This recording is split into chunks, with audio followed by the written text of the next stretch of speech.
Good morning everyone. Ashish Kumar this side. I welcome you all to our YouTube channel Success with Master G. So today we are going to discuss about the second lecture of the food science, that is properties of food and the quality evaluation.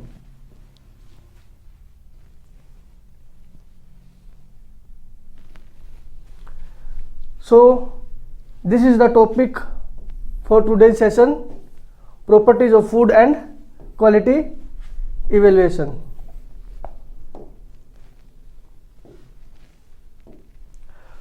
सबसे पहले तो हम food के बारे में पता लगाते हैं कि फूड होता क्या है. जो फूड एंड एग्रीकल्चर ऑर्गेनाइजेशन है उसने फूड की एक डेफिनेशन दी है.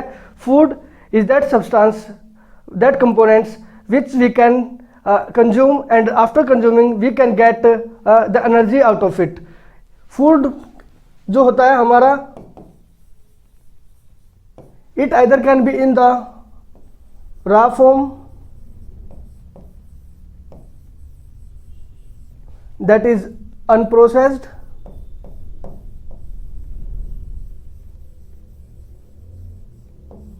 that may be in the semi-processed form,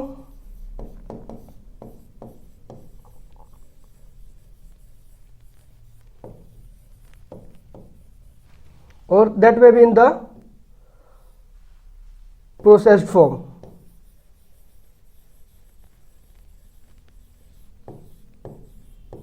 All right, ये food and agriculture organisation FAO के द्वारा डेफिनेशन दी गई है कि फूड कुछ ऐसे सब्सटेंस होते हैं जिससे हमें एनर्जी प्रोवाइड होती है, और वो अनप्रोसेस्ड फॉर्म में हो सकते हैं, सेमी प्रोसेस्ड फॉर्म में और प्रोसेस्ड फॉर्म में. अब अनप्रोसेस्ड क्या होता है, जैसे फ्रूट्स एंड वेजिटेबल्स होते हैं वो रॉ फॉर्म में होते हैं, तो हम उनको रॉ फॉर्म में ही मोस्टली कंज्यूम करते हैं. ठीक है. दूसरा होता है सेमी प्रोसेस्ड, जैसे हमने कोई भी यूनिट ऑपरेशंस लगा के, हमारे पास आलू है, आलू को हमने ट्रिम कर दिया, उसको क्लीन कर दिया, या मतलब कोई भी एक सिंगल प्रोसेस लगा के हमने उसको सेमी प्रोसेस बना दिया.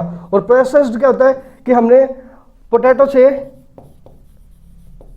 चिप्स बना दी, तो उसके बीच में जितने भी यूनिट ऑपरेशन है, हमने पोटैटो को ग्रेड किया, सॉर्टिंग की, फिर उसकी क्लीनिंग, वॉशिंग, फिर उसको कटिंग करके डिफरेंट साइजेस में, फिर उसकी फ्राई करके पोटैटो चिप्स बना दी, और फिर उसमें साल्टिंग करके उसको पैकेजिंग कर दी. ठीक है. This all about the food. उसके बाद आते हैं क्वालिटी. क्वालिटी क्या होता है? क्वालिटी होता है डिग्री ऑफ एक्सेप्टेंस या degree of excellence.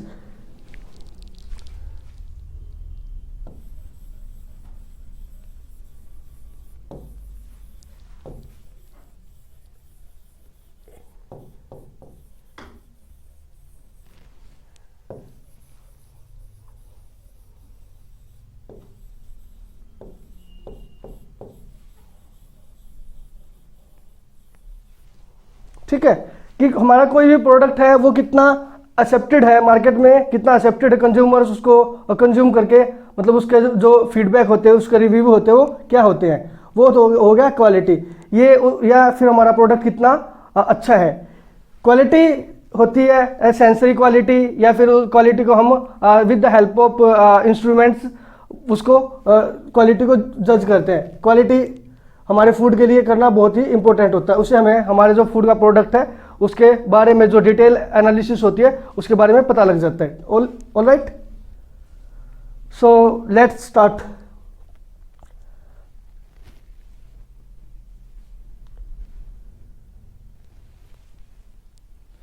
So food science and nutrition.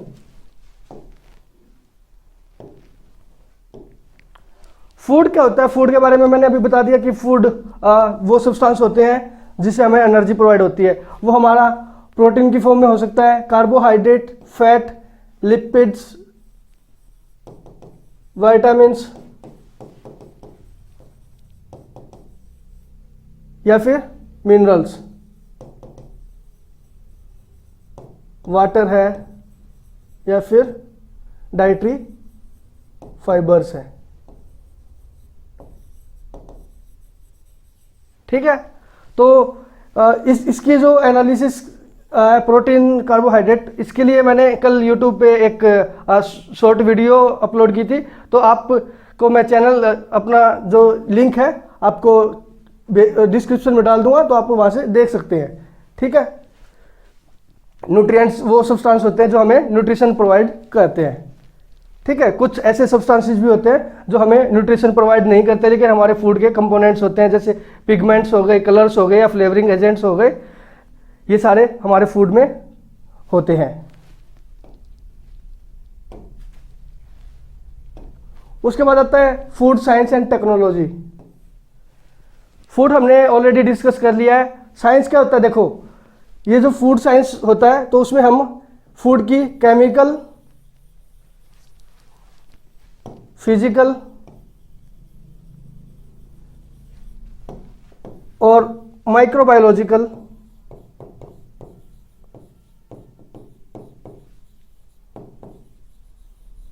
Study करते हैं।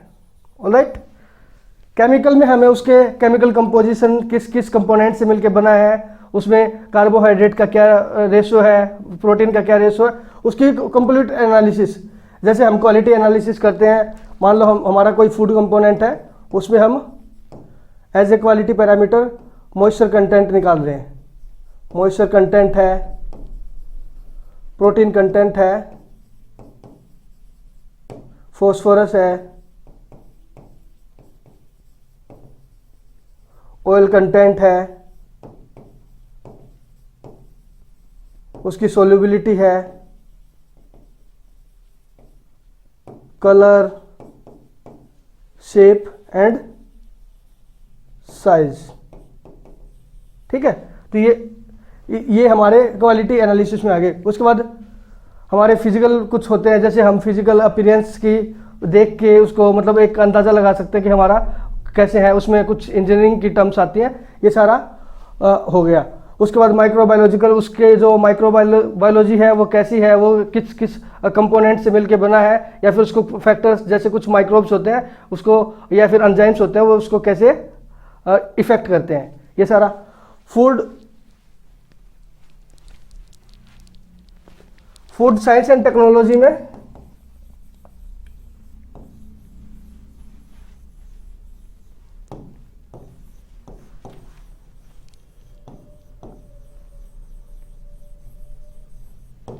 हम बेसिकली बहुत सारे इसके अलग अलग यूनिट्स होते हैं। जैसे हमारे पास डेयरी टेक्नोलॉजी है,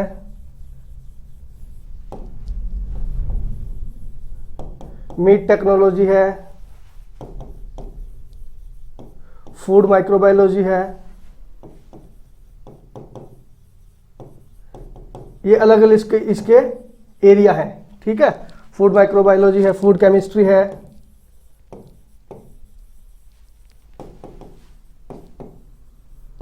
क्वालिटी एनालिसिस है,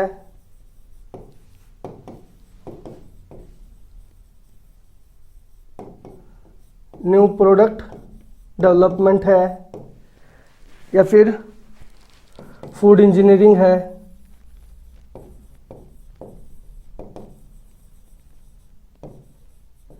ये सारे हमारे फूड साइंस एंड टेक्नोलॉजी के अलग अलग एरिया होते हैं।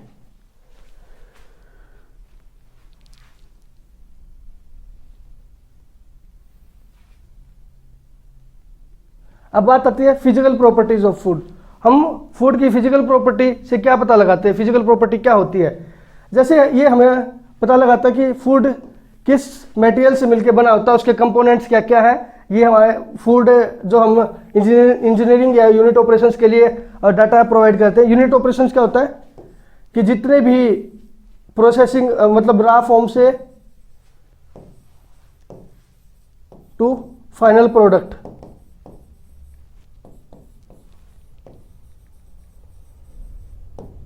में जितने भी प्रोसेसिंग होती है, either it cleaning, sorting, grading, washing और ट्रिमिंग, कटिंग, साल्टिंग, मतलब ये सारे जितने भी प्रोसेसिंग होती है उसको यूनिट ऑपरेशंस बोलते हैं। ये हमें जो हमारा फूड मटेरियल है वो कैसे, उसका नेचर कैसा है, उसकी एसिडिटी क्या है, उसकी पीएच क्या है, उसका कलर, शेप, साइज, इन सब के बारे में पता लग जाता है। ऑलराइट,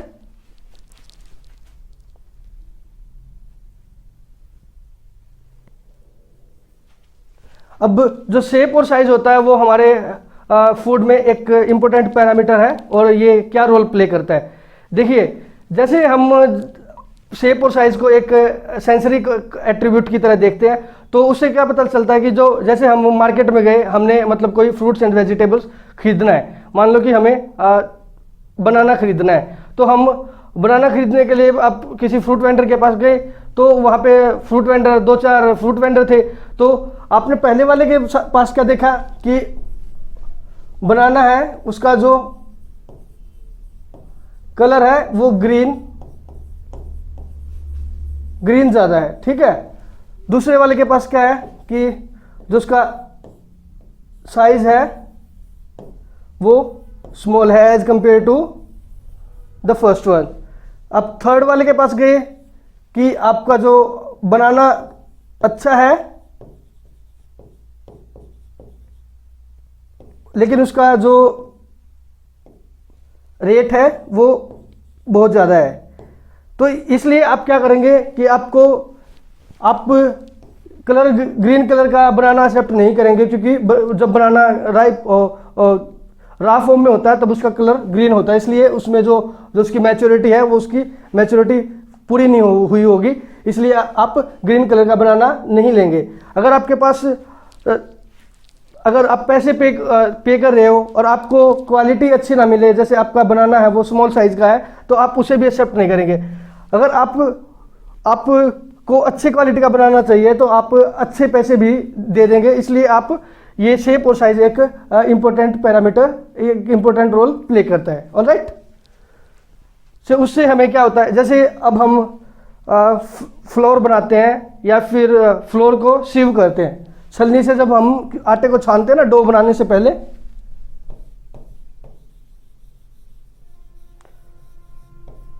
तो हम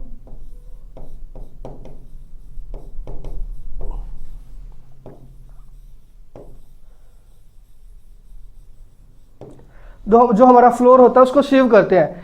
सीविंग एक प्रोसेस होती है जिसमें जो डेंसिटी डिफरेंस या फिर साइज के हिसाब से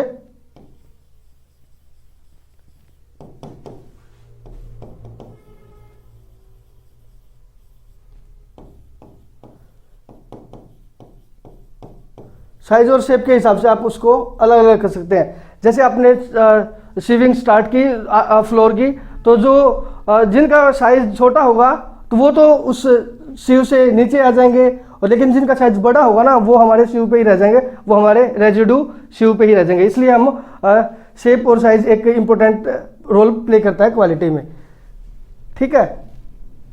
उसी के हिसाब से हम स्क्रीनिंग करते हैं फूड का, मतलब फॉरेन मटेरियल। जैसे हम दूध को छानते हैं, तो दूध में छानते टाइम जो उसमें रेजिड्यूज होते हैं, मतलब कुछ ग्रास रेजिड्यू है या फिर मतलब दूसरे बाल है या फिर दूसरे रेजिड्यूज है, वो हमारी छल्ली में रह जाते हैं। इससे हमें फॉरेन मटेरियल्स का भी पता लग जाता है।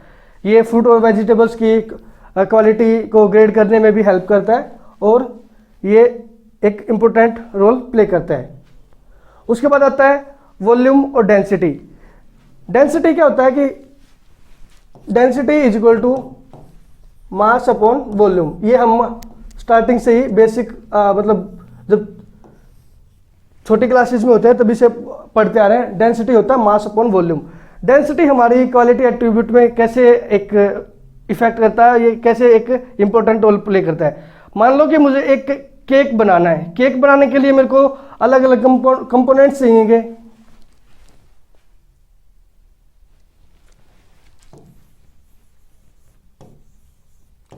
केक के लिए मेरे को फ्लोर चाहिएगा, शुगर,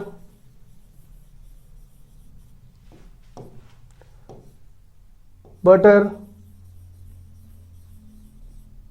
या फिर मार्जरीन, वाटर,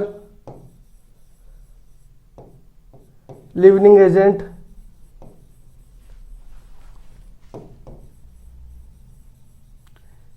लिवनिंग एजेंट क्या होता है कि हम जैसे यीस्ट है या फिर हमारा बेकिंग सोडा होता है, तो वो हमारे जो डो है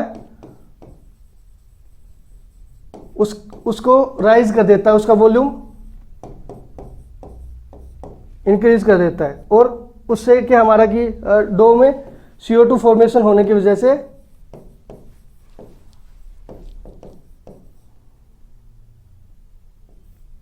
हमारा जो डो है वो फ्लफी हो जाता है। ऑलराइट, ये हमारे लिवनिंग एजेंट्स है। अब इसमें मेरे को करना है कि मेरे को केक बनाना है, तो उसके लिए मैंने अलग अलग इंग्रेडिएंट्स लिए, तो कौन सा इंग्रेडिएंट्स मैं किस क्वालिटी में मिला रहा हूँ, ठीक है। और मान लो कि मैंने सारे इंग्रेडिएंट्स को मिक्स करके एक जो डो है वो ज़्यादा उसका जो विस्कोसिटी है वो ज़्यादा थिन हो गई, तो उसके लिए मेरे को क्या करना पड़ेगा, मेरे को ज़्यादा फ्लोर ऐड करना पड़ेगा, ठीक है। मेरे को एक शेप, साइज या फिर एक कंसिस्टेंसी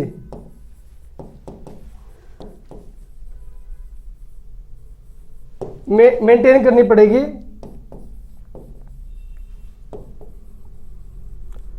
अब मान लो कि मैं जो केक बना रहा हूं, केक को मेरे को हार्ट शेप में बनाना है, राउंड शेप में बनाना है,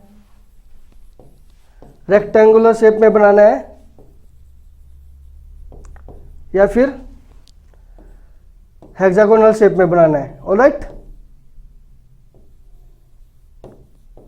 सो जिस टाइप का हमारे पास मोल्ड होगा उसी टाइप का हमारा जो रो इंग्रेडिएंट्स है केक के लिए, जो हमने बैटर वो बनाया है, बैटर बनाया है या फिर डो बनाया है, वो उसी टाइप का, जब मान लो हम केक बना रहे हैं या फिर टोस्ट बना रहे हैं, तो उसी से साइज और शेप का वो ले लेगा।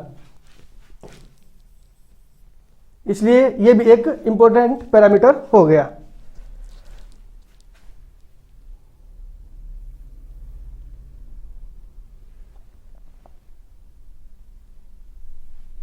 उसके बाद आता है पोरोसिटी। पोरोसिटी का क्या मतलब होता है? पोरोसिटी का मतलब होता है जो हमारा फूड है उसमें कितना पोर्स प्रेजेंट है, मतलब वो हमारे कितना मॉइस्चर गेन कर सकता है या फिर कितना उसमें वाटर इनटेक कर सकता है। ये हो गया एक फिजिकल प्रॉपर्टी जिसमें हम टेक्सचर और क्वालिटी को वो पता लगाते हैं। कुछ होते हैं ड्राई प्रोडक्ट्स, जैसे ड्राई फ्रूट्स होते हैं, कुछ होते हैं इंटरमीडिएट मॉइस्चर फूड। ऑलराइट, जो इंटरमीडिएट मॉइस्चर फूड होते हैं वो क्या होते हैं? ऐसे फूड्स जिनका जो मॉइस्चर कंटेंट होता है वो ना तो ज़्यादा बहुत कम होता है ना बहुत ही ज़्यादा होता है। जैसे हमारे इंटरमीडिएट फूड्स में आ गया हमारे जो फ्रूट्स, ड्राई फ्रूट्स होते हैं, उसमें कुछ मॉइस्चर रह भी जाता है और कुछ मॉइस्चर ड्राई भी हो जाता है, ठीक है। ये हमारे IMF फूड में आ गए जिनका मॉइस्चर कंटेंट इंटरमीडिएट होता है। ऑलराइट, सो पोरोसिटी को हम कैसे पता लगाते हैं? देखो, अब हमें अच्छी क्वालिटी का प्रोडक्ट चाहिए, क्वालिटी फ्लावर, ठीक है। हमारे पास उसके लिए अच्छी क्वालिटी का वीट भी चाहिए, रॉ मटेरियल भी अच्छी क्वालिटी का चाहिए।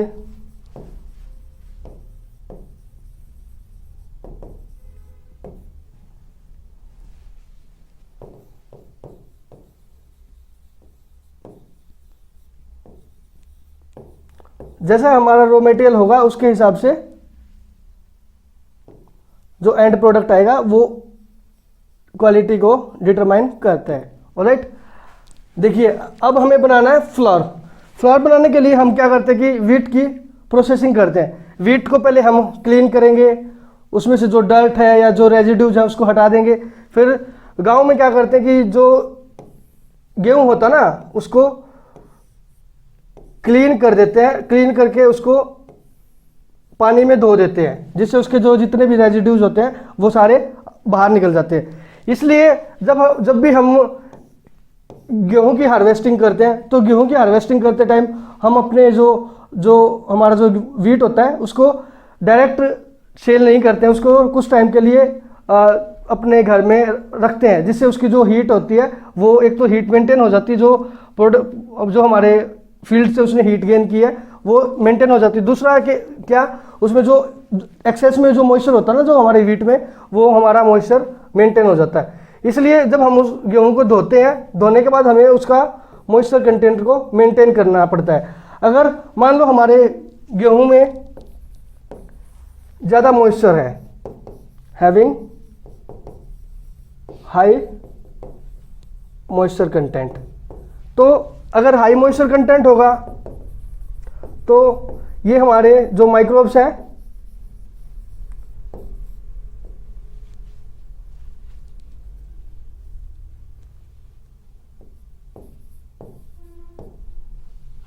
हाई मॉइस्चर कंटेंट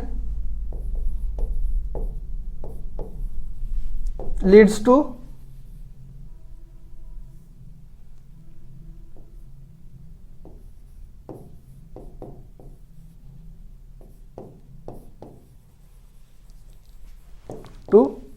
microbial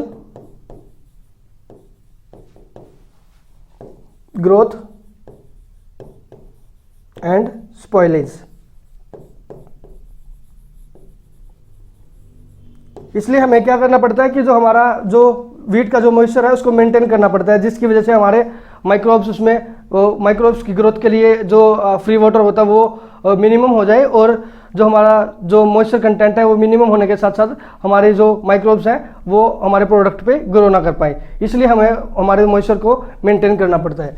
ठीक है, ये हो गया पोरोसिटी। उसके बाद आता है अपीयरेंस एंड कलर।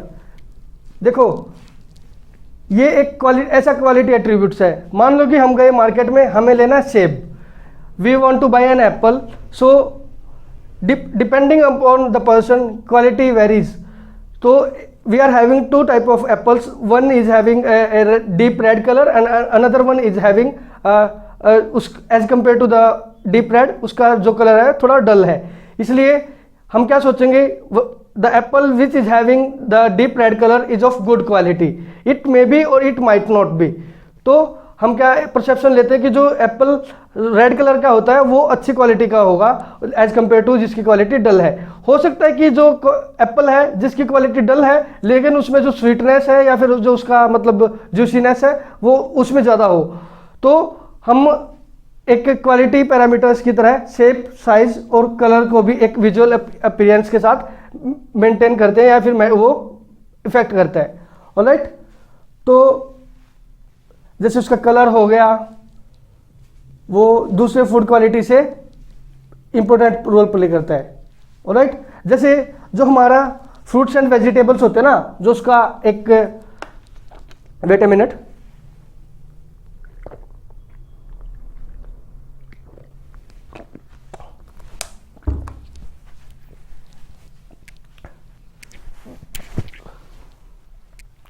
हम किसी भी फ्रूट्स और वेजिटेबल्स की जो राइपनिंग है उसके कलर से ही इंडिकेट करते हैं। उसका जो कलर है वो हमें बताता है कि ये हमारा जो फ्रूट है वो हार्वेस्ट के लिए एबल है या नहीं है, उसको हार्वेस्ट करना चाहिए या नहीं करना चाहिए। तो हमारा जो शेप, कलर, साइज है वो उसका एक क्वालिटी एट्रीब्यूट होता है, जिससे हमें पता लगता है कि हमारा जो फ्रूट है या वेजिटेबल है वो हार्वेस्टिंग के लिए रेडी है या नहीं है। ठीक है, तो जैसे मान लो कि हमारे पास पपीता है, हमने पपीता की हार्वेस्टिंग करनी है, तो उसके लिए हम ग्रीन कलर के पपीता को तो हार्वेस्ट करेंगे नहीं, क्योंकि उसको अगर वो ग्रीन कलर का है तो उसकी मैच्योरिटी इंडेक्स है हुई नहीं है, तो उसमें जो पेक्टिन कंटेंट है या फिर उसमें जो जूसीनेस है या उसका स्वीटनेस है वो मेंटेन नहीं हुई है। इसलिए हम ग्रीन कलर के पपाया को हार्वेस्ट नहीं करेंगे, बल्कि जब हम एक टुवार्ड्स दी येलोनेस और टुवार्ड्स दी रेडनेस, तो उस पपीता को हम हार्वेस्ट करेंगे। और जो कलर है वो हमारी जो फूड क्वालिटी होती है उसमें जो एंड प्रोडक्ट वो होता ना कि एंड पॉइंट, उसको भी डिटरमाइन करता है। एज एग्जाम्पल हम ना घर में हलवा बनाते हैं, we are preparing halwa out of semolina. तो उसके लिए हम क्या करते हैं, हम जब हमारा जो सूजी है जब वो टुवर्ड्स ब्राउनिश हो जाती है तभी हम उसमें पानी डालते हैं या फिर शुगर डालते हैं या फिर शुगर और पानी का सॉल्यूशन डालते हैं। ऑलराइट, तो ये हमारे एंड पॉइंट के लिए भी होता है। जैसे हम घरों में सब्जी बनाते हैं तो सब्जी से क्या होता है, जैसे आलू की फ्रेंच फ्राइज बना रहे हैं तो उससे क्या होता है, अगर वो एक कलर मेंटेन हो जाता है उसका, उससे पता चलता है कि हमारा जो फूड है वो कुक हो गया है या नहीं हुआ है। ऑलराइट, ये होगा हमारा कलर और अपीयरेंस। आई होप आपको ये सेशन समझ में आ रहा होगा। अगर आपका कोई भी डाउट रहता है तो आप हमारे सोशल मीडिया चैनल्स पर अपना डाउट भेज सकते हैं और अपना कोई भी क्वेरी है तो आप भेज सकते हैं। Alright,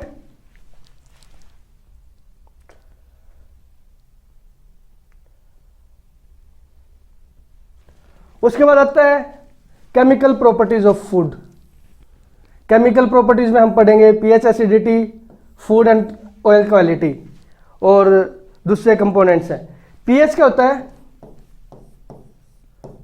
it is the potential of hydrogen ions. PH scale होता है हमारा, ठीक है, यहाँ पे 7 पे न्यूट्रल होता है, ये 14 टुवर्ड्स बेसिसिटी और ये टुवर्ड्स एसिडिटी 0 to 1। ऑलराइट, सो अगर हमारा 7 से टुवर्ड्स 0 या 1 जाएगा तो वो हमारा एसिडिक हो जाएगा और एसिडिटी होती है H पॉजिटिव आयंस की कंसंट्रेशन की वजह से, और टुवर्ड्स अगर 14 जाएगा तो हमारा जो बेसिसिटी है वो इंक्रीज हो जाएगी और बेसिसिटी होती है OH नेगेटिव आयंस की वजह से। ठीक है, और पीएच से हमें क्या पता चलता है कि हमारा फूड कितना एसिडिक है कितना बेसिक है।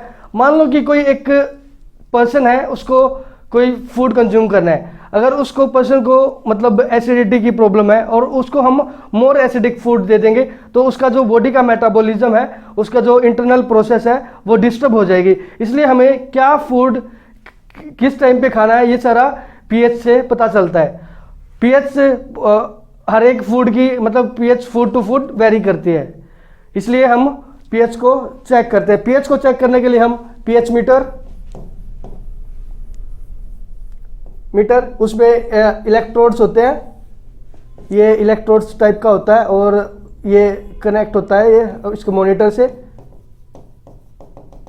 ये हमारा सैंपल है, इसमें हम इसको डिप कर देते हैं और इसको सैंपल को कंटिन्यूसली स्टीर करते रहते हैं जिससे एक मेंटेन मतलब पीएच मेंटेन हो जाए। इसको पीएच को 3 से या 4 रीडिंग लेते हैं और उसका जो एवरेज आता है वो हमारा पीएच हो जाता है। ऑलराइट, और दूसरा हम पीएच को पीएच स्ट्रिप से भी मेजर करते हैं। ठीक है, तो ये हमारा हो गया पीएच। तो कई टाइप के फूड होते हैं,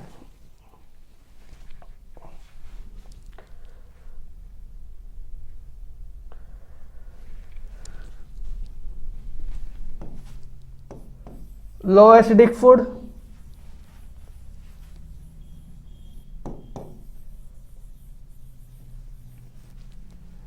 मीडियम एसिडिक फूड,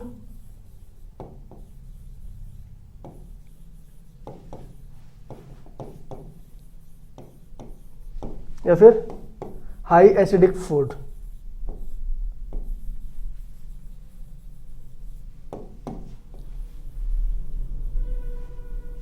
ठीक है, अब जो लो एसिडिक फूड होते हैं जो उसका पीएच होता है, पीएच रेंजेस फ्रॉम 5 to 7, लेकिन जो मीडियम एसिडिक फूड होते हैं उनका पीएच 4 to 6 या 6.5 टुवर्ड्स 7 होता है। ठीक है, लेकिन जो हाई एसिडिक फूड होते हैं उनका पीएच 4 से लेस देन 4 होता है। ठीक है, ये हमारा 3 टाइप के फूड होते हैं। ऐसे ही हमारे जो बेसिक फूड होते हैं वो भी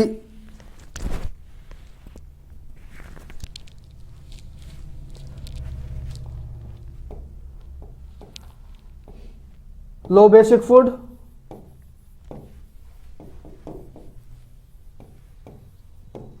मीडियम बेसिक फूड,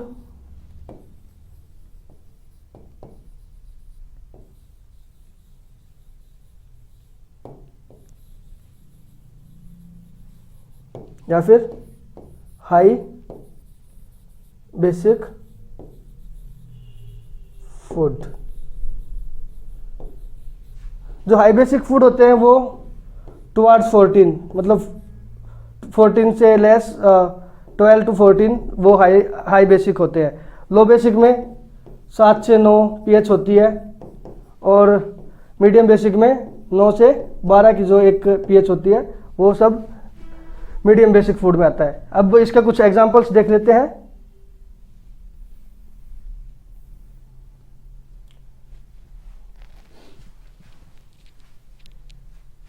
यह हो गया हमारा एसिडिक फूड, उसकी अलग अलग पीएच, जैसे 3 पीएच होती है, उसके एग्जांपल है कार्बोनेटेड फूड्स, क्लब सोडा या फिर एनर्जी ड्रिंक्स। जिसकी 4 होती है उसमें आते हैं हमारे पेस्ट्रीज, चीज़, बियर, वाइन, स्वीट्स और न्यूट्रा स्वीट्स। जिसकी पीएच 5 होती है उसमें आते हैं हमारा distilled water, coffee, fruit juice, nuts, wheat. ये सब आपको याद करना पड़ेगा। और बेसिकली जो हमारा इसको एग्जाम में इससे क्वेश्चन आता है, ये आता है मैच ऑफ द फॉलोइंग। कुछ फूड आइटम्स दे दिए होंगे और उनको उसकी पीएच से मैच करना है। ऑलराइट, तो इसी तरह हमारे न्यूट्रल पीएच होती है, उसमें टैप वाटर आता है, स्प्रिंग वाटर आता है, और जिसकी पीएच 8 होती है वो आलमंड्स है, एप्पल्स है, टमाटोज है, ग्रेप फ्रूट है। तो आप अकॉर्डिंगली याद कर लेना इसको। ये एक इंपॉर्टेंट टॉपिक है, इंपॉर्टेंट स्लाइड है, तो आप इसको डोंट फॉरगेट टू रिवाइज।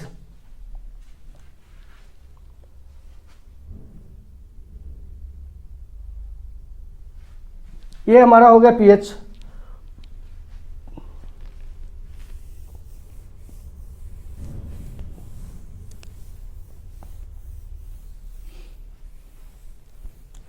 उसके बाद आता है फैट एंड ऑयल क्वालिटी।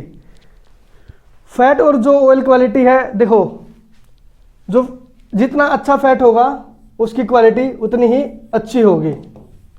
ठीक है, तो फैट की और जो ऑयल की क्वालिटी है हम उसको किससे चेक करते हैं? उसको हम चेक करते हैं उसकी रेंसिडिटी से। रेंसिडिटी क्या होता है?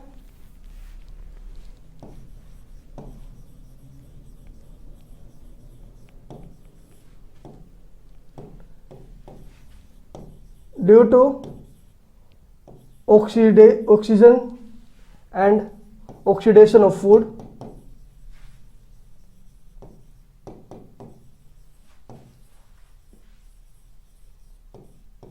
एक ऑफ फ्लेवर,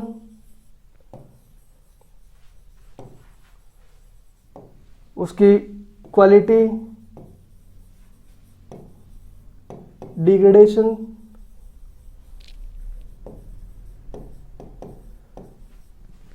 या फिर उसका टेस्ट चेंज हो जाता है। देखो जब हमारा फूड का ऑक्सीडेशन हो जाता है उससे क्या होता है कि जो हमारा फूड है ना वो रेंसिड हो जाता है। रेंसिडिटी से हमें क्या पता चलेगा? जो हमारा फूड है ना उसमें से ऑफ फ्लेवर, मतलब अजीब सी स्मेल आने लगेगी, और उससे हमें ये पता चलता है कि रेंसिडिटी अगर हो जाएगी तो हमें उससे ये पता चलेगा कि हमारा जो फूड है वो अभी कंज्यूम करने लायक नहीं बचा है, इसलिए जो हमारी फ्लेवर है वो चेंज हो जाएगा। ठीक है, रेंसिडिटी को हम चेक करते हैं टीबीए टेस्ट से, थायो बार बिट्यूरिक acid test.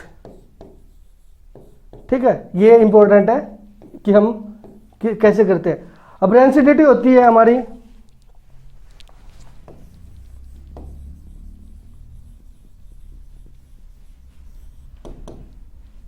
Is of 3 types. पहला हो गया hydrolytic rancidity,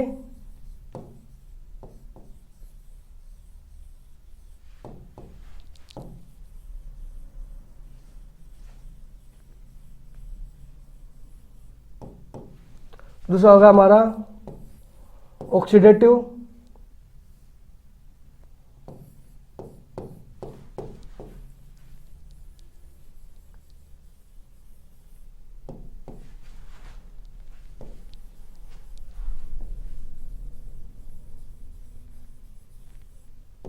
and the third one is enzymatic microbial और एंजाइमेटिक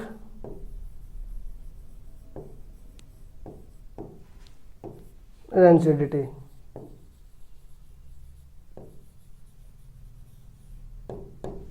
जो हमारी हाइड्रोलिटिक रेंसिडिटी होती है, हाइड्रो मतलब क्या होता है, वाटर, वाटर, और लाइसिस का मतलब क्या होता है, स्प्लिटिंग।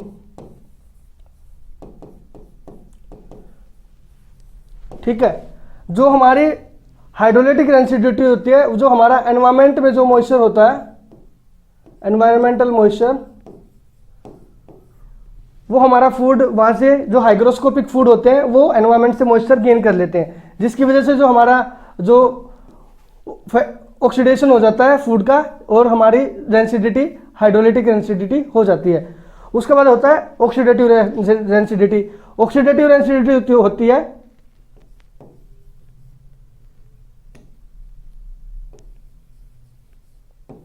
ऑक्सीडेटिव रेंसिडिटी होती है वो ऑक्सीजन की वजह से होती है। ठीक है, ऑक्सीजन फूड के साथ रिएक्ट करता है और उसको एक ऑफ फ्लेवर या फिर ऑफ फ्लेवर या फिर bad floor, bad smell start हो जाती है उस फूड से। तीसरा होता है माइक्रोबियल या फिर एंजाइमेटिक। ये जब हमारा माइक्रोब्स ग्रो कर जाता है हमारे फूड पे या फिर कुछ एंजाइमेटिक चेंजेस की वजह से जो हमारी रेंसिडिटी हो जाती है। मान लो देखो हमारे पास एक वो है नमकीन का packet, we are having a packet of namkeen. अब हम उसको क्या करते हैं कि हमने उसको वो कर दिया, ओपन कर दिया। ओपन करने के बाद क्या हमने उसको ऐसे ही छोड़ दिया, उसको थोड़ा कंज्यूम किया और थोड़ा ऐसे ही छोड़ दिया। कि आप आफ्टर सम टाइम आप क्या देखेंगे, मतलब जैसे आपको 10 दिन हो जाएंगे या फिर 20 दिन या फिर 30 दिन, आप उसमें जो उसकी क्वालिटी है उसमें चेंज देखना।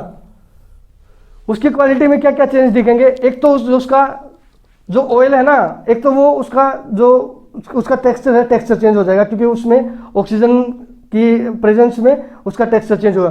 दूसरा उसका क्या है कि जब आप उसको खा के देखोगे तो उसका जो उसमें से ना एक बैड स्मेल या फिर ऑफ फ्लेवर आ रहे होंगे, तो वही तो रेंसिडिटी होती है।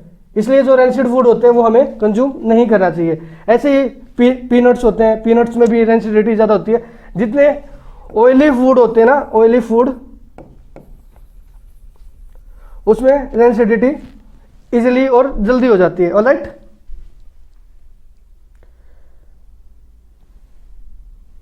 ये आ गया। उसके बाद आता है हमारा fat content.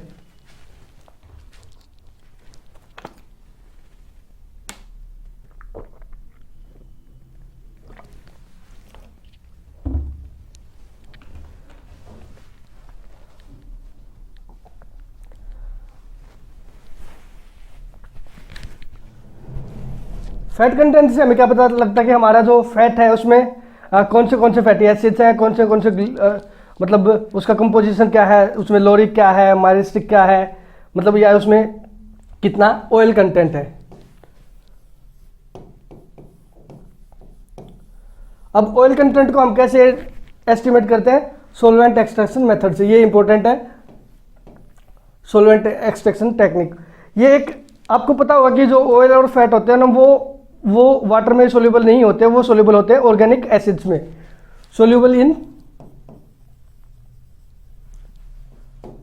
Organic acids. Organic acids में जैसे अल्कोहल, क्लोरोफॉर्म,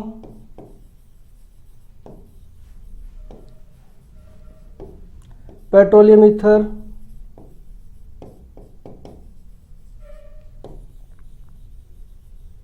फिर डाईथाइल ईथर। ठीक है, लेकिन इसका जो सोलवेंट एक्सट्रैक्शन का जो मेथड का जो है ना प्रोसीजर नहीं पूछा जाएगा, लेकिन ये पूछ सकते हैं कि फैट कंटेंट के लिए हम कौन सा मेथड यूज करते हैं। ऑलराइट, फर्दर नॉलेज के लिए मैं बता देता हूँ। इसमें क्या होता है कि हम ग्राइंडेड सैंपल को लेते हैं और उसको सोलवेंट एक्सट्रैक्शन के लिए एक एक्सट्रैक्टर होता है, उसमें सैंपल को एक, ये हमारा फ्लास्क है और इससे ये असेंबली अटैच करके यहाँ पे सोलवेंट डाल देते हैं, सैंपल डाल देते हैं, उसका वेट, सैंपल वेट ले लेते हैं और ये जो हमारा फ्लास्क है, फ्लास्क का भी वेट ले लेते हैं। ठीक है, मान लो ये x है, ये y है और अब हम ऑयल कंटेंट हमने निकालना है, तो हम क्या करते हैं, जो फाइनल वेट होता है माइनस इनिशियल वेट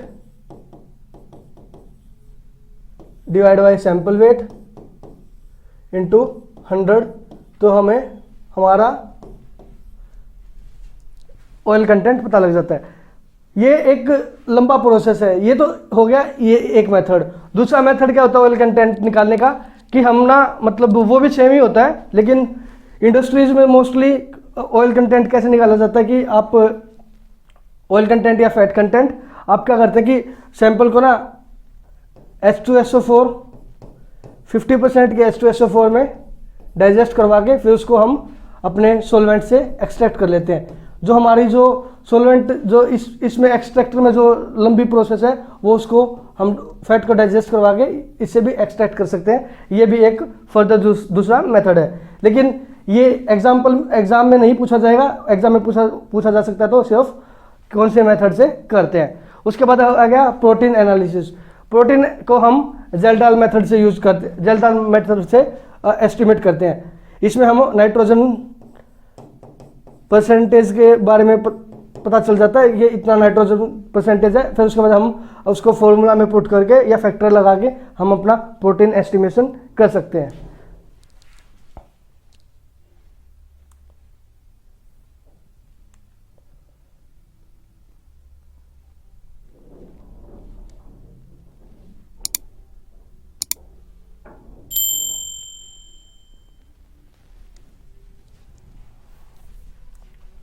उसके बाद आता है हमारे पास सैचुरेटेड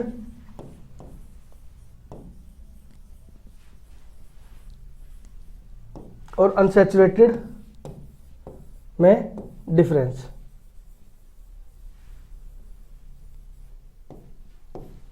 जो सैचुरेटेड फैटी एसिड होते हैं उसमें कार्बन सिंगल बॉन्ड कार्बन होता है, लेकिन इसमें कार्बन डबल बॉन्ड कार्बन होता है। ठीक है, ये सैचुरेटेड फैटी एसिड्स होते हैं, मोस्टली एनिमल ओरिजिनेटेड होते हैं।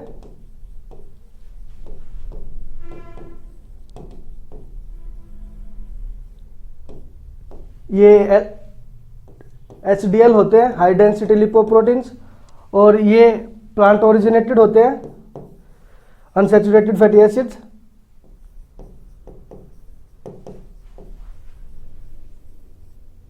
और ये हमारे लो डेंसिटी लिपोप्रोटीन्स होते हैं जो कि अच्छे फैट होते हैं, इसको बैड कोलेस्ट्रॉल बोलते हैं।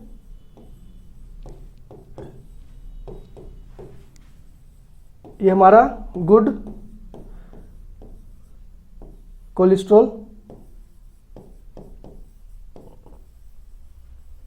होते हैं। ऑलराइट, तो ये बेसिकली अगर एनिमल ओरिजिनेटेड है, इसका एग्जांपल हो गया बटर, घी, लार्ड, टेलो, ये हमारे जो ये है ये सारे एनिमल ओरिजिनेटेड है। अनसैचुरेटेड में आ गया हमारे पास एसेंशियल और नॉन एसेंशियल। एसेंशियल जो हमारी बॉडी सिंथेसाइज नहीं करती है, लेकिन इनको हमें डाइट से लेना पड़ता है। इसमें आ गया ओमेगा 3, ओमेगा 6, ऑलिव ऑयल। ठीक है, और नॉन एसेंशियल में हमें मतलब ये इसमें जितने भी फैटी एसिड्स बच जाते हैं सारे वो नॉन एसेंशियल में आ गए। तो ये हो गया कार्बन सिंगल बॉन्ड कार्बन, ये इसमें डबल कार्बन होते हैं। ये हमारे लिए बैड फैट होते हैं क्योंकि ये हमारी आर्टरीज को कोगुलेट कर देते हैं। इसलिए हमें अपनी बैलेंस डाइट में सैचुरेटेड फैटी एसिड्स कम यूज करने चाहिए, अनसैचुरेटेड फैटी एसिड्स ज़्यादा यूज करने चाहिए। और इनके एग्जाम्पल हो गए, और जितने भी मस्टर्ड ऑयल है,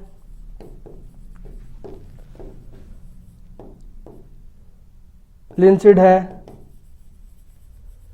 कॉटन ऑयल है, जितने भी ऑयल हो गए वो सारे अनसैचुरेटेड फैटी एसिड्स में आ जाएंगे। ऑलराइट,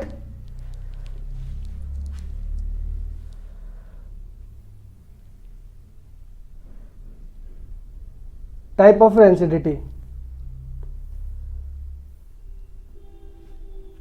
रेंसिडिटी 3 टाइप की होती है। हाइड्रोलिटिक रेंसिडिटी, जो कि हमारी वाटर या फिर जो हमारा एनवायरनमेंट से जो मॉइस्चर है वो गेन करने की वजह से हमारी हाइड्रोलिटिक रेंसिडिटी हो जाती है। दूसरा होता है कि ऑक्सीडेटिव रेंसिडिटी, जो हमने ऑक्सीजन की वजह से, मतलब जो हमारा जो फूड है वो ऑक्सीडाइज हो जाता है और जो उसका वो फ्लेवर आने स्टार्ट हो जाते हैं। ये हो गई ऑक्सीडेटिव रेंसिडिटी। फिर उसके बाद आता है माइक्रोबियल या फिर एंजाइमेटिक रेंसिडिटी। ये हमने पहले अच्छे से डिस्कस कर लिया है, एक इसका रिवीजन हो रहा है। रेंसिडिटी ये होती है माइक्रोब्स की वजह से या फिर एंजाइम्स की वजह से। ये हमारी 3 टाइप की रेंसिडिटी होती है।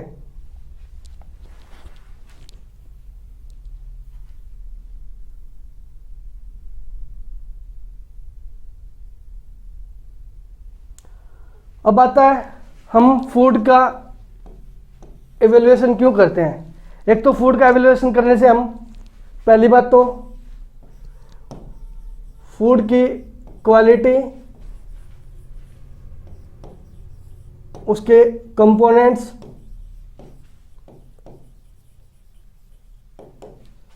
दूसरा उसका, अगर हम कोई न्यू प्रोडक्ट डेवलपमेंट कर रहे हैं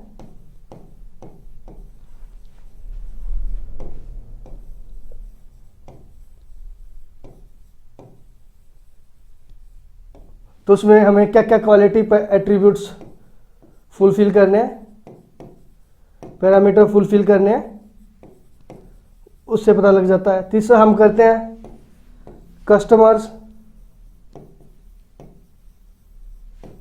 सेटिस्फैक्शन के लिए।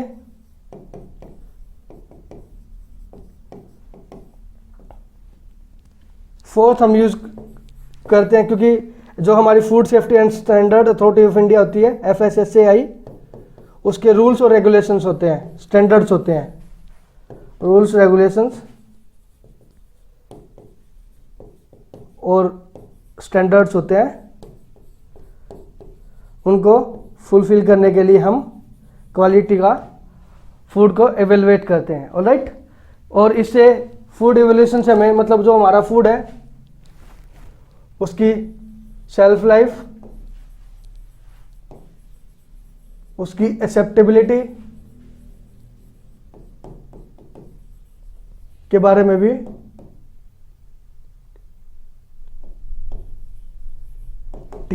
पता लग जाता है।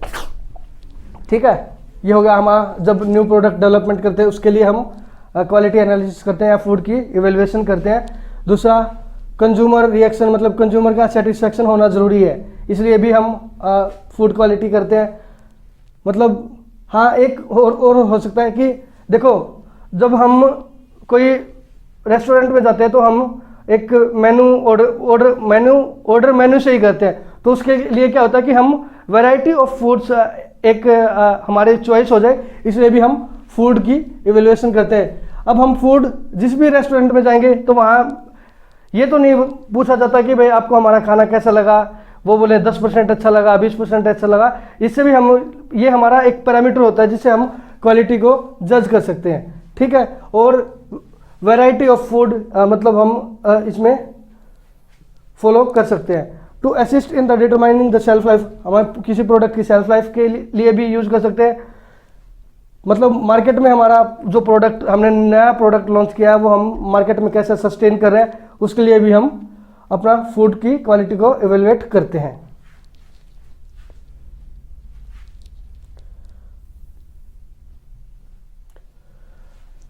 एट वी ऑलरेडी डिस्कस्ड, जो क्वालिटी होती है डिग्री ऑफ एक्सीलेंस,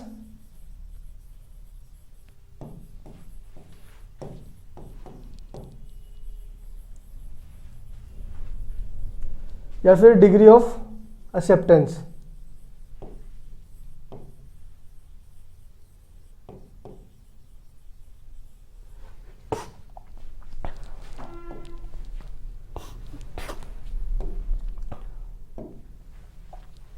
जो क्वालिटी है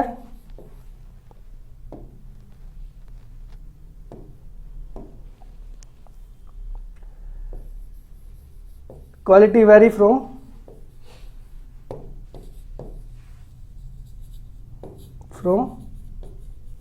पर्सन टू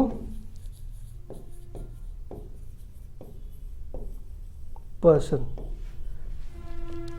अब क्वालिटी से हमें क्या पता लग जाता है, हमारा डिग्री ऑफ एक्सीलेंस, उसमें जैसे कि हमारा टेस्ट है, अपीयरेंस है और दूसरा न्यूट्रिशनल कंटेंट है। क्वालिटी होती है वो दो टाइप की होती है, एक होता है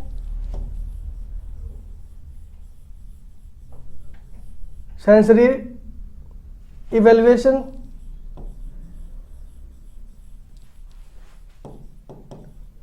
दूसरा होता है ऑब्जेक्टिव इवेल्युएशन। इसमें हम टूल्स, टेक्नोलॉजीज, इंस्ट्रूमेंट्स,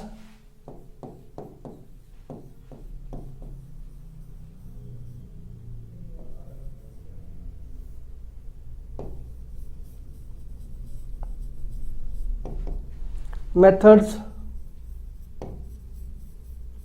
या फिर हमारा एसओपी होती है, स्टैंडर्ड ऑपरेटिंग प्रोसीजर, उनसे हम अपना फूड की क्वालिटी को चेक करते हैं। जैसे हमें मान लो मॉइस्चर कंटेंट करना है तो हम उसके लिए इंस्ट्रूमेंट यूज़ करेंगे, ओवन यूज़ करेंगे, पेट्री प्लेट यूज़ करेंगे और डेसिकेटर यूज़ करेंगे। उसके लिए क्या होता है कि हमें टूल्स, टेक्नोलॉजी या फिर इंस्ट्रूमेंट्स की ज़रूरत होती है जिससे हम अपना क्वालिटी का पता लगा सकते हैं। लेकिन जो सेंसरी एवेल्युएशन है उसमें हम अपना सेंस ऑर्गन को, जैसे हम फ्रूट्स एंड वेजिटेबल्स में देख लें तो उसमें हम क्या करते हैं,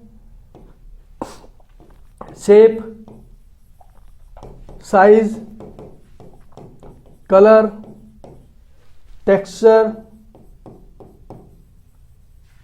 उसकी राइपनेस, जूसीनेस, इसमें आइदर हम उसको खा करके या फिर उसको टच करके या फिर उसको स्मेल करके हम उसकी जो क्वालिटी होती है उसको सेंस ऑर्गन्स के साथ चेक करते हैं। ऑब्जेक्टिव में हम क्या है, इंस्ट्रूमेंट्स का यूज करते हैं। ये हो गया क्वालिटी।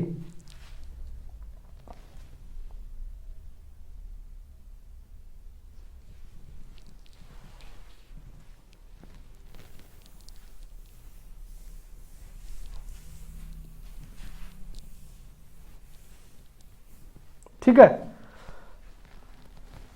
जब हम फूड की जो क्वालिटी है उसको ह्यूमन सेंस ऑर्गन की वजह से चेक करते हैं, उसको बोला जाता है सेंसरी या फिर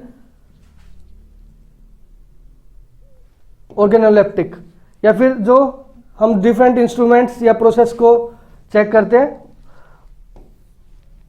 ठीक है, ये हो गया हमारा क्वालिटी।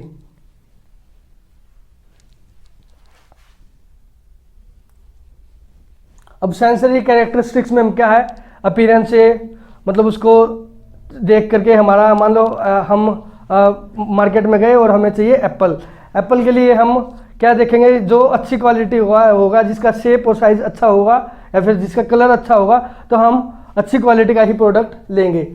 इसमें आ सकता है shape, size, structure, turbidity, transparency, उसका कलर, उसकी यूनिफॉर्मिटी। जैसे कलर से हमें राइपनेस के बारे में पता लग जाता है और कलर से हमें एंड प्रोडक्ट का भी बारे में पता लग जाता है, उसका फ्रेशनेस हो गया। और ये हम अपनी सेंसरी ऑर्गन्स की वजह से इसको चेक करते हैं, आई की वजह से इसको चेक करते हैं। ये होगा अपीयरेंस, ये सेंसरी कैरेक्टरिस्टिक्स।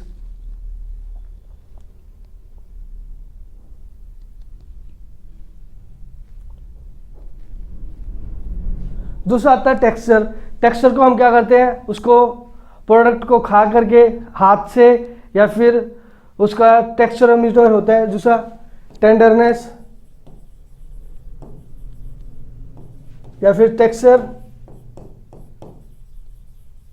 मेजर करने के लिए इंस्ट्रूमेंट्स होते हैं जिसको बोलते हैं टेक्सचरोमीटर। इसमें हम क्या करते हैं, फ्रूट, कोई भी फ्रूट लिया है या कोई भी वेजिटेबल लिया, उसको टेक्सचरोमीटर में उसको लगा देते हैं, तो उससे पता लग जाता है जो हमारा फ्रूट का है टेक्सचर है या फ्रूट का जो टेंडरनेस है वो कितनी है। हम कोई भी मार्केट में सब्जी या वो फ्रूट्स लेने जाते हैं तो हम उसको अपने हाथ से भी पता लगाते हैं कि अगर उसका टेक्सचर अच्छा है तो तभी हम लेंगे, अगर उसका टेक्सचर अच्छा नहीं है तो हो सकता है कि उसमें स्पॉइलेज ज़्यादा हो जाए, उसका जो शेल्फ लाइफ होता है कम होता है। इसलिए हम इसको टेक्सचर को भी एक इम्पोर्टेंट रोल प्ले करते हैं। दूसरा होता है कि जैसे हमने चिप्स खाना है, तो चिप्स हम खाते हैं तो हमें एक माउथ फील आना चाहिए ना कि हम खा रहे हैं, तो उसमें एक वो आना चाहिए, चिप्स सॉफ्ट नहीं होने चाहिए, चिप क्रिस्पी होने चाहिए, ठीक है। दूसरा जैसे आता है जैसे बेबी फूड्स आते हैं या बेबी सप्लीमेंट्स आते हैं, जैसे हॉर्लिक्स है, सेरेलैक्स है, तो अगर उसका जो टेक्सचर मेंटेन नहीं होगा तो उसमें अगर उसमें मॉइस्चर आ जाएगा तो उसका जो टेक्सचर है वो चेंज हो जाएगा, उसमें लंपीनेस आ जाएगी। जैसे हम केक बनाते हैं, केक के लिए हमें टेक्सचर को मेंटेन करके रखना पड़ता है ना, अगर हमारा टेक्सचर मेंटेन नहीं हुआ तो उसमें हलवा बनाते हैं तो उसमें भी टेक्सचर को मेंटेन करना पड़ता है, उसमें गांठें ना हो, उसमें सोगीनेस ना हो, इसलिए हम टेक्सचर को भी मेंटेन करते हैं, ठीक है। ये हमारे माउथ फील से भी होता है।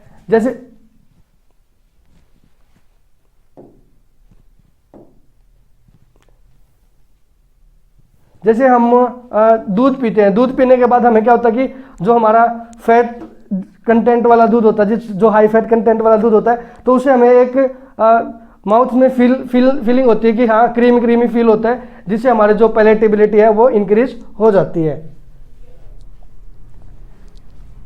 जैसे फर्मनेस है, ग्रिटीनेस है, सॉफ्ट है, ये हमारा एक क्वालिटी पैरामीटर्स की तरह हम इसको चेक करते हैं। उसके बाद आता है फ्लेवर।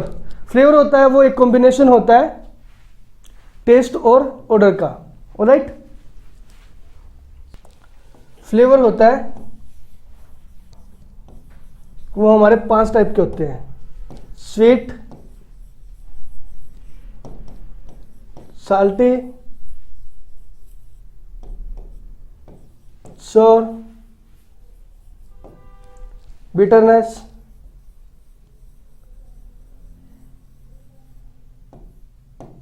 और एक होता है उमामी। अब हमारा जो टेस्ट होता है, एक स्वीट होता है, साल्टी होता है, सोर, बिटरनेस और उमामी। उमामी के लिए हमारी जो टंग होती है, मान लो ये हमारा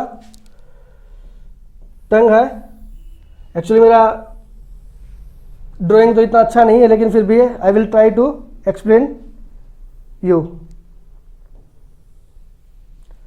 जैसे ये हमारा टंग है, ये हमारा टंग का टिप होता है ना, जो टिप होता है उससे हमें स्वीट टेस्ट का पता चलता है, ठीक है। टंग के जो स्वीट के जो साइड में होती है उससे हमें साल्ट कंटेंट का पता लगता है, साल्ट टेस्ट का पता लगता है। यहाँ से जो हमारा जो लास्ट में होता है इससे हमें बिटरनेस का पता चलता है कि हमारा बिटरनेस, और यहाँ से साइड से हमें सोर टेस्ट का पता लगता है। लेकिन हमारे टेस्ट बड्स में उमामी टेस्ट के लिए कोई भी हमारी टंग में उमामी टेस्ट के लिए तो कोई भी टेस्ट बड्स नहीं होती है। उमामी टेस्ट मीट में, ये जो स्नैक्स होते हैं उसमें मोनोसोडियम ग्लूटामेट,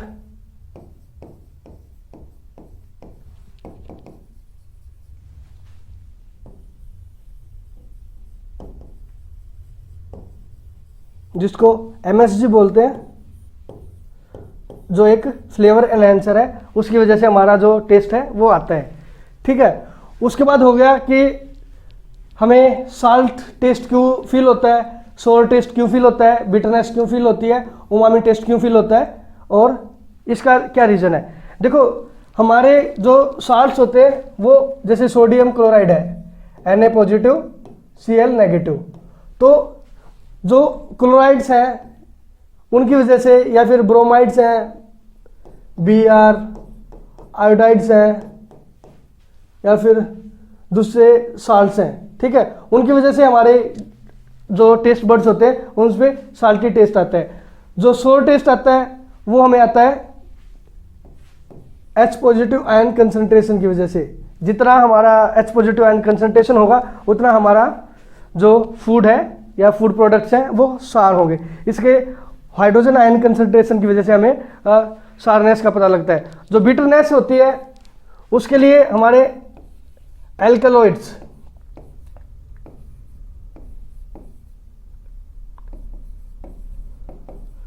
एल्केनॉइड्स की वजह से हमें बिटरनेस टेस्ट फील होता है। इसमें जैसे हमें लेमन है, लेमन में लेमोनिन होता है, ग्रेप्स में नारंजिन, ये सब एल्कलॉइड्स प्रेजेंट होते हैं। इसलिए हम जो आलमंड्स जब भी हम खाते हैं तो आलमंड्स को एक तो हम कच्चा आलमंड्स खाते हैं जो जिसको हमने सोक नहीं किया होता, एक हम सोक करके खाते हैं। जो हम सोक करके खाते हैं उसका टेस्ट अच्छा होता है, स्वीटनेस होती है, लेकिन जो हम कच्चा आलमंड्स खाते हैं उसमें जो टेस्ट होता है वो बिटरनेस होती है, वो सिर्फ एल्केनॉइड्स की वजह से प्रेजेंट होती है। दूसरा आता है उमामी। उमामी टेस्ट होता है मोनोसोडियम ग्लूटामेट की वजह से। ये डिफरेंट फैक्टर्स हैं जो कि हमें टेस्ट फील कराने के लिए रिस्पॉन्सिबल होते हैं। ऑल राइट,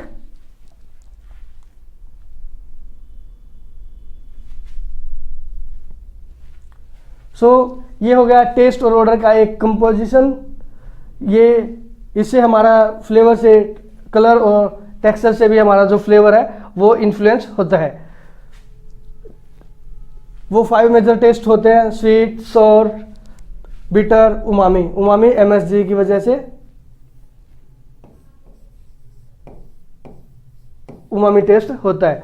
उसके बाद स्वीट टेस्ट साल्ट टेस्ट होता है। जो स्वीट टेस्ट होता है वो हमारी टिप पे प्रेजेंट होता है। बिटर टेस्ट होता है वो हमारी back of the tongue last में, और जो सोर टेस्ट होता है वो हमारे side of the tongue present होता है। उमामी जो एक टेस्ट होता है जो फ्लेवर एनहेंसर होता है मोनोसोडियम ग्लूटामेट, उसकी वजह से हमारे वो उमामी टेस्ट फील होता है। आई होप आपको ये वीडियो अच्छा लगेगा। अगर आपका कोई भी डाउट रहता है तो आप हमारे सोशल मीडिया चैनल्स पर अपना डाउट भेज सकते हैं। तो आपको ये हमारा होम साइंस